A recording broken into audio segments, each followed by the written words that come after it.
21শে August grenade হামলার 16 বছর কাল তারেক সহ মামলায় পলাতক 14 জন শিগগিরই হাইকোর্টে শুনানি। করোনায় বিরূপ প্রভাব শিক্ষা ব্যবস্থায় অনলাইন লার্নিং এ জোর দেওয়ার পরামর্শ প্রযুক্তি বিশেষজ্ঞদের। সৌন্দর্য বর্ধনের নামে আইল্যান্ড ফুটপাতের উপর দোকানপাট, চট্টগ্রাম সিটি কর্পোরেশনের ওপর ক্ষোভ।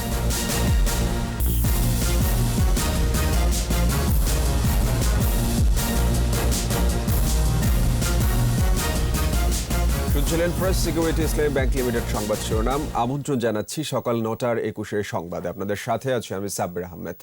দর্শক, 21 টেলিভিশনের সংবাদ একই সাথে সরাসরি দেখতে পাবেন আমাদের ফেসবুক পেজ www.facebook.com/2124 অনলাইনে। 21 অগস্ট গ্রেনেড হামলার 16 বছর পূর্ণ হচ্ছে কাল। 2004 সালের 21 অগস্ট আওয়ামী লীগের সমাবেশে নারকীয় গ্রেনেড হামলার বিচার শুরু থেকেই বাধাগ্রস্ত করার চেষ্টা করা হয়েছে। নানা নাটক সাজিয়ে অপরাধীদের আড়াল করার চেষ্টা করেছে বিএনপি জামায়াত জোট সরকার। হামলার শিকার আওয়ামী লীগকেই দায়ী করার অপরাজনীতি হয়েছে। অবশ্য সময়ের সাথে সাথে বেরিয়ে এসেছে সব সত্য। বিস্তারিত জানাচ্ছেন দীপু সরওয়ার।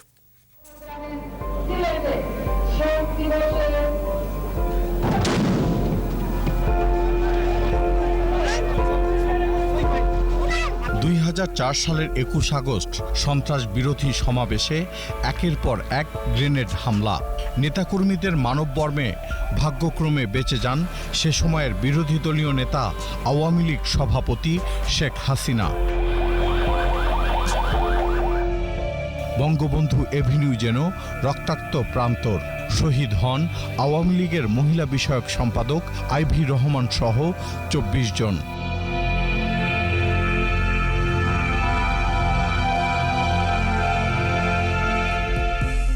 খুনিদের পালানোর সুযোগ করে দেয় আইন শৃঙ্খলা রক্ষাকারী বাহিনী। ধ্বংস করা হয় আলামত। হামলার পরদিন পুলিশ বাদী হয়ে মতিঝিল থানায় মামলা করে। থানা পুলিশ ডিবির হাত ঘুরে মামলার তদন্ত ভার পায় সিআইডি। হামলার শিকার আওয়ামী লীগকেই দায়ী প্রমাণ করার নানা অপচেষ্টা চলে। বিচারপতি মোহাম্মদ জয়নুল আবেদিনকে দিয়ে গঠন করা হয় বিচার বিভাগীয় তদন্ত কমিশন। 1 মাস 10 দিনের মাথায় 162 পৃষ্ঠার একটি ফরমায়েশি রিপোর্ট সরকারের কাছে জমা দেয় এই কমিশন। এরপর আসল ঘটনা ধামাচাপা দিতে শুরু হয় নানা নাটক। তদন্তের গতি ভিন্ন খাতে নিতে শৈবাল সাহা পার্থ নামের এক তরুণকে আটক করে ফাঁসানোর চেষ্টা চলে। মঞ্চস্থ হয় জজ মিয়া নাটক।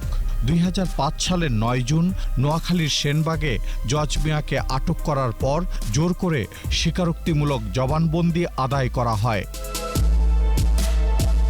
এটি সাজানো নাটক প্রমাণ হওয়ার পর থামিয়ে দেয়া হয় তদন্ত কাজ।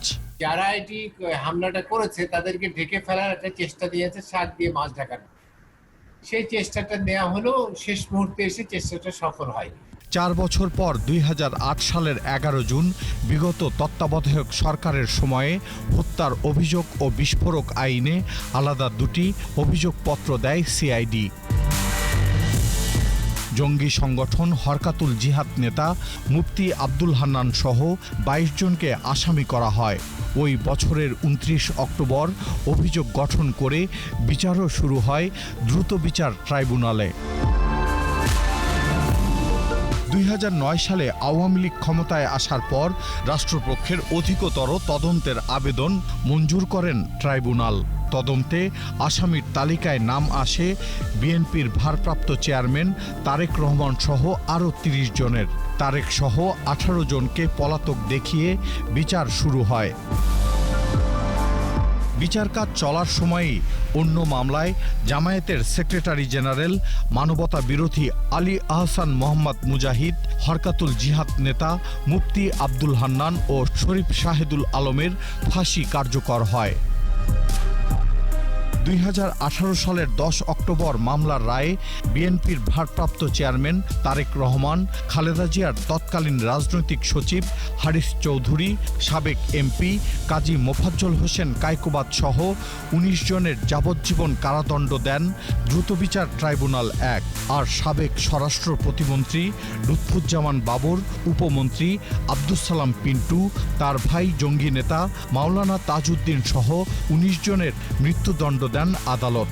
মামলার আসামি সাবেক পুলিশ ও সেনা কর্মকর্তা সহ 11 জনকে বিভিন্ন মেয়াদে কারাদণ্ড দেয়া হয়েছে। আসামিদের মধ্যে কারাগারে আছেন 27 জন, 14 জন পলাতক, জামিনে আছেন 8 জন। টোটাল ঘটনাটাকে কারা পরিকল্পনা করলো সেটার পেছনে আমরা একটি রাজনৈতিক কিছু নেতার উপস্থিতি দেখলাম। বর্বরচিত গ্রেনেড হামলা মামলার পেপার বুক এরই মধ্যে সরকারি ছাপাখানা থেকে প্রস্তুত হয়ে হাইকোর্টে পৌঁছেছে। এর মধ্য দিয়ে মামলাটির ডেথ রেফারেন্স ও আসামিদের আপিলের উপর হাইকোর্টের শুনানির পথ খুলেছে। দীপু সারওয়ার, 21 টেলিভিশন, ঢাকা। করোনার বিরূপ প্রভাব দেশের শিক্ষা ব্যবস্থায়। এমন পরিস্থিতিতে নিরবিচ্ছিন্ন ও আন্তর্জাতিক মানের শিক্ষা নিশ্চিত করতে অনলাইন লার্নিংয়ে জোর দেওয়ার পরামর্শ প্রযুক্তি বিশেষজ্ঞদের। তারা বলছেন, গুগল ও ইউটিউব সহ অন্যান্য প্ল্যাটফর্মকে ব্যবহার করতে হবে যথাযথভাবে। ফ্রিল্যান্সিং ও আউটসোর্সিং নিয়ে ইবনে নূর শাওনের 5 পর্বের 3য় পর্ব আজ। ইউটিউবের ফ্রি টিউটোরিয়াল দেখে মাত্র কয়েক মাসেই একজন দক্ষ ফ্রিল্যান্সার ওয়েব ডেভেলপার মারুফ হাসান। আমি ওয়েব ডেভেলপমেন্টটা শিখবো। সো আমি যদি ইউটিউবে সার্চ করি, নট অনলি বাংলাদেশ, আমি কিন্তু শুধুমাত্র বাংলাদেশের টিচারদের থেকে শিখতেছি না, এছাড়া কিন্তু অনেক বড় বড় কিন্তু আরও টিচার যারা আছে এদের থেকে কিন্তু আমি শিখতে পারতেছি। বর্তমান পরিস্থিতিতে ক্রমশ জনপ্রিয় হচ্ছে ই লার্নিং।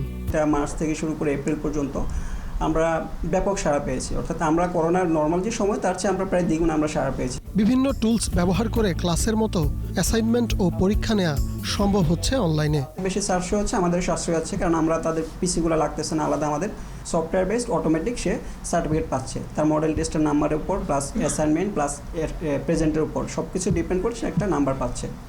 দেশীয় প্রতিষ্ঠানের পাশাপাশি ইংরেজি মাধ্যমে আন্তর্জাতিক ই লার্নিং প্রতিষ্ঠানেও নির্ভর করছেন অনেকে। ইউটিউবের কথা যদি আপনি বলেন বা স্কিল শেয়ারের মতো যে সার্ভিসগুলো আছে, এই বিভিন্ন অনলাইন প্ল্যাটফর্ম থেকে আপনি খুবই হাই কোয়ালিটি এবং খুবই ভালো মানের আসলে একটা কোর্স করে ফেলতে পারেন।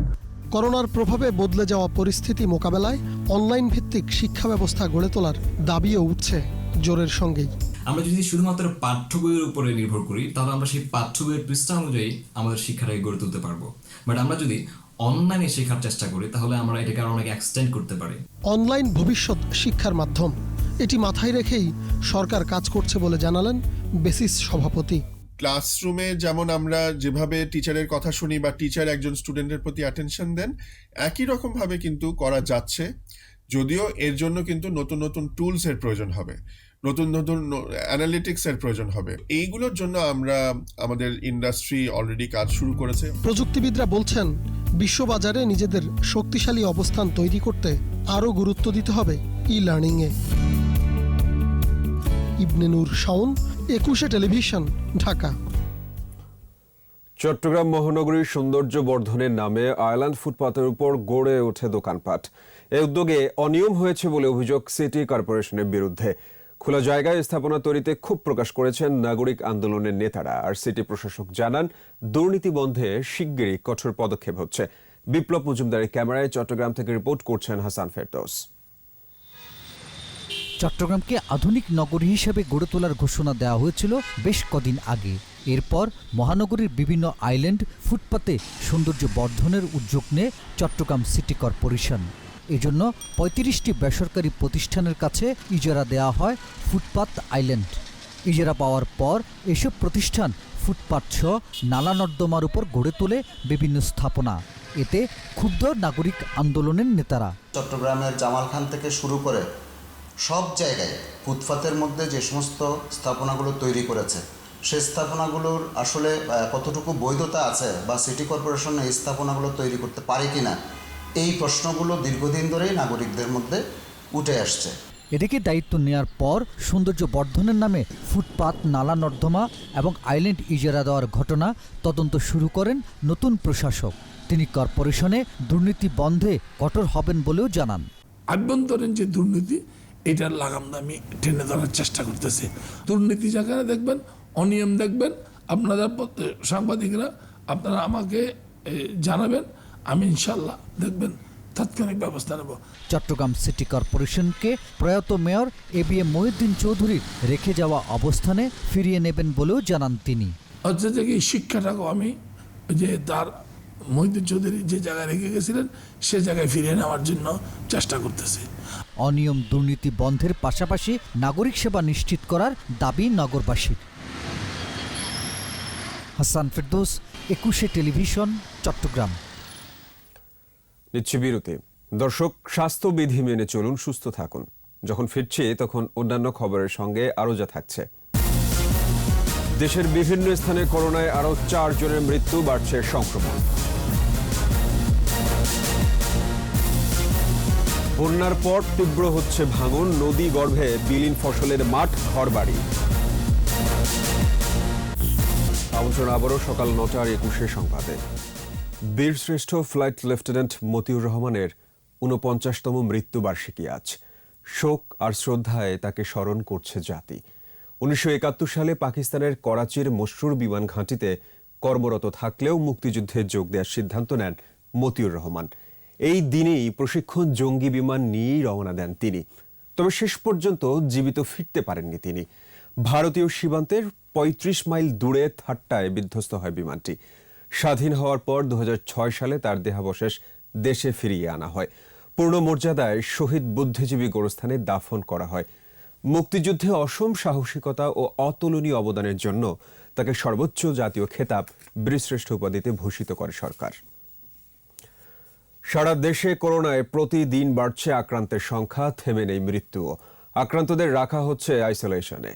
রংপুর বিভাগে আরও 3 জন করোনায় আক্রান্ত হয়ে মারা গেছেন। এদের মধ্যে রংপুরের মিঠাপুকুরে 2 জন ও দিনাজপুরের বিরলে 1 জন। এ নিয়ে রংপুর বিভাগে মৃতের সংখ্যা দাঁড়ালো 146 জনে। এদিকে মেডিকেল কলেজ হাসপাতালে 1 চিকিৎসক, 2 পুলিশ সদস্য সহ আরও আক্রান্ত 22 জনকে আইসোলেশনে রাখা হয়েছে। ঠাকুরগাঁওয়ে করোনায় আরও 1 জনের মৃত্যু হয়েছে। নিয়ে জেলায় মৃতের সংখ্যা দাঁড়িয়েছে 12 জনে। গাজীপুরে নতুন করে 26 জনের করোনা শনাক্ত হয়েছে। মেহেরপুরে আরও 23 জনের করোনা শনাক্ত হয়েছে। নিয়ে জেলায় মোট আক্রান্ত 410 জন।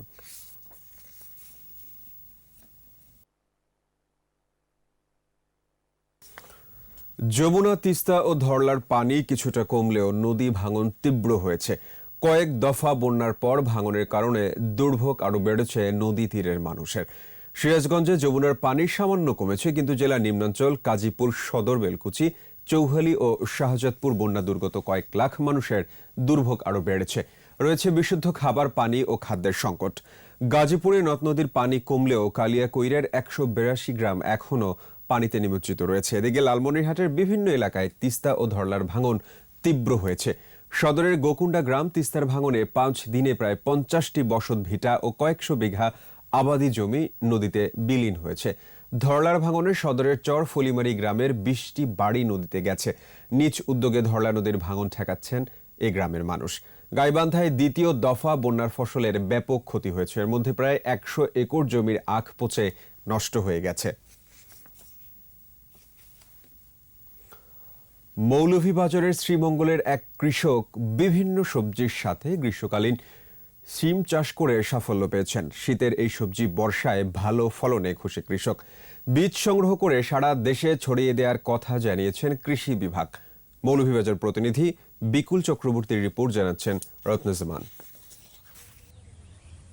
করোনাকালে কৃষিজ উৎপাদন বাড়াতে নানা উদ্যোগ নিয়েছে কৃষি বিভাগ। এরই অংশ হিসেবে কৃষি বিভাগ শ্রীমঙ্গল আশিদ্রন ইউনিয়নের ডেঙ্গার বন গ্রামের শিপন মিয়াকে 45টি বীজ দেন।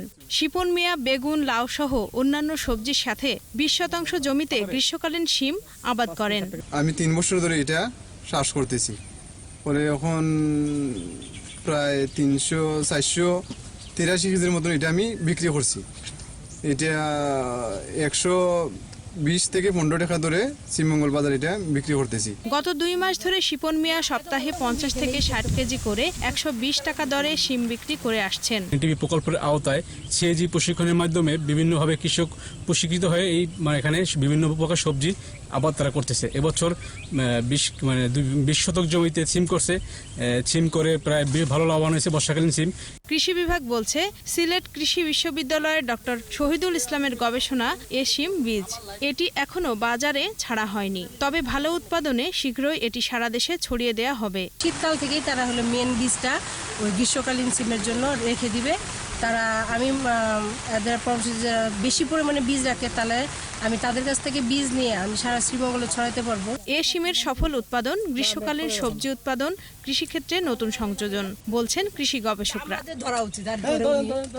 রত্না সামান, 21 টেলিভিশন।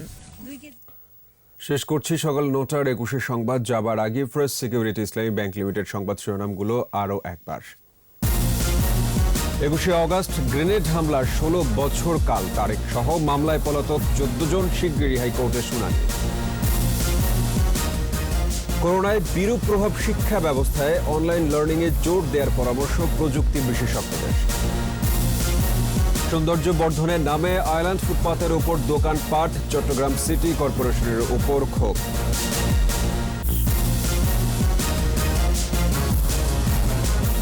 দর্শক, সর্বশেষ খবর জানতে ডায়াল করুন 202 নম্বরে আর ভিজিট করুন 21-tv.com ওয়েবসাইটে। এছাড়া ফেসবুকে ভিজিট করতে পারেন facebook.com/2124 অনলাইনে।